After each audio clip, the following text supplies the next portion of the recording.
జెండా ఎగిరేయడం, లేకపోతే స్వీట్లు తినేసి వెళ్ళిపోవడం కాదు.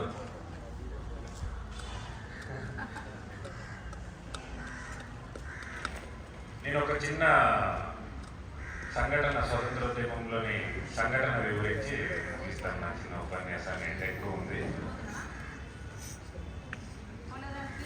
భగత్ సింగ్ ని యాక్చువల్గా 1923 మార్చి 23వ తారీఖున ఉదయం ఉరి తీయాలని చెప్పేసి కోర్టులో ఆర్డర్ వస్తుంది, జడ్జిమెంట్.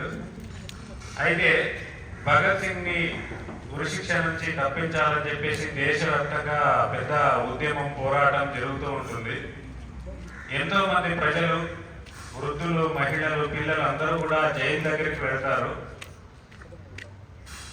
తమ భావోద్వేగాన్ని వ్యక్తం చేస్తూ.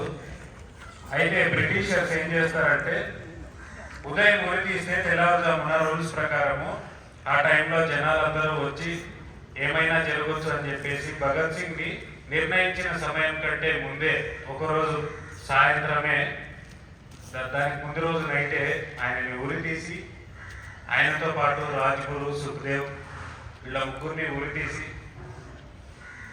వాళ్ళ బాడీస్ని దగ్గరలో ఉన్నటువంటి నది దగ్గరికి తీసుకెళ్ళి వాళ్ళ బాడీస్ని ముక్కలు ముక్కలుగా నరికి, ఎక్కడ జనాలకు వాళ్ళ బాడీస్ దొరికితే అక్కడ నుంచి వాళ్ళు జనాలందరూ స్ఫూర్తి పొంది స్వతంత్రోద్యమం ఇంకా ఊపందుకుంటుందని చెప్పేసి భయపడ్డారు బ్రిటిష్ వాళ్ళు. అందుకే ముందు రోజు రాత్రి ఇక దీన్ని చేశారు.